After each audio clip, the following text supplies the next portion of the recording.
Good day, everyone. Welcome to our SQL Server troubleshooting series. Today, we are tackling a common yet challenging issue. The file stream feature is disabled error encountered during database restoration. This error can be a roadblock for many, especially when working with databases that store large unstructured data. Stay tuned as we dive into understanding and efficiently resolving this error, ensuring your database restoration process is smooth and successful. Let's get started.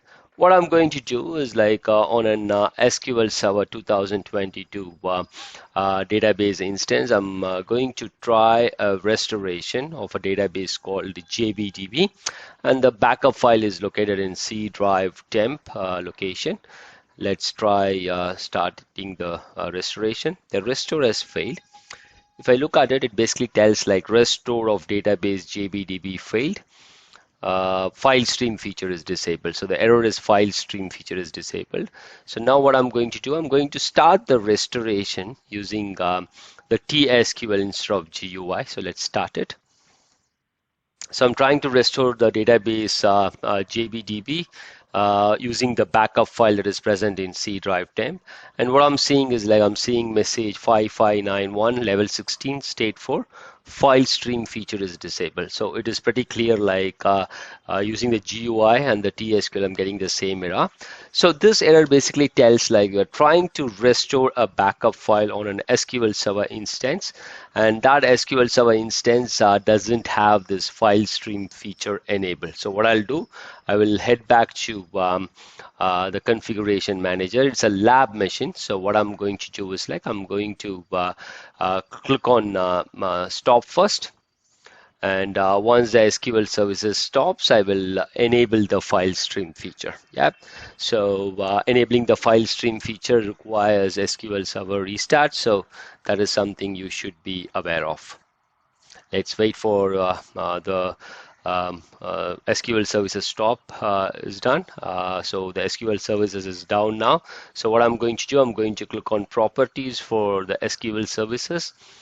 Head to file stream tab, and then what I'm going to do is I'm going to enable file stream for transact SQL access, and also enable file stream for file IO access. Yeah, so I'm going to click on apply, and then I will click on OK.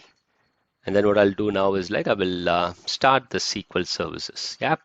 One thing what I'm doing is I'm starting the agent, SQL Server agent as an dependency on SQL services. So as soon as I start the SQL agent, it will first start the SQL Server and then SQL agent start. So that way I will just be starting only one service. Yeah, SQL services is online.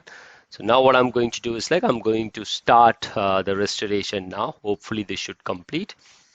Now what I'm seeing is the file stream feature, even though it is enabled, I'm getting the same error. File stream feature is disabled.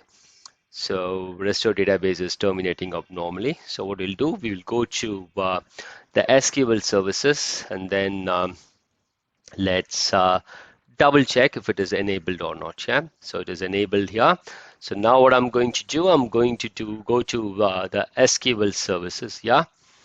And then click on properties, and then go to advanced here, and then we have this file stream access level. So I will change this to full access enabled, and then click on OK. So it is basically telling some of your configuration changes will not take effect until SQL Server is restarted. Yeah. So how do you know if it is enabled or not? Let's go there. Go to advanced, click on running values, and we see that full access is enabled. So now what I'm going to do, I'm going to start the restore and see if it completes. And if you see here, you're not getting the error anymore. Yeah, so the restoration is kind of started. It is showing as executing query. So let me refresh it.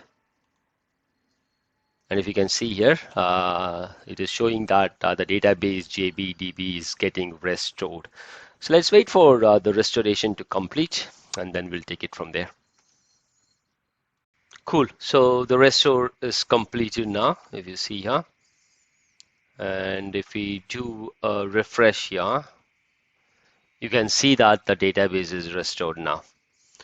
That's it for this video. Thanks for watching. Have a great day. Jai Hind.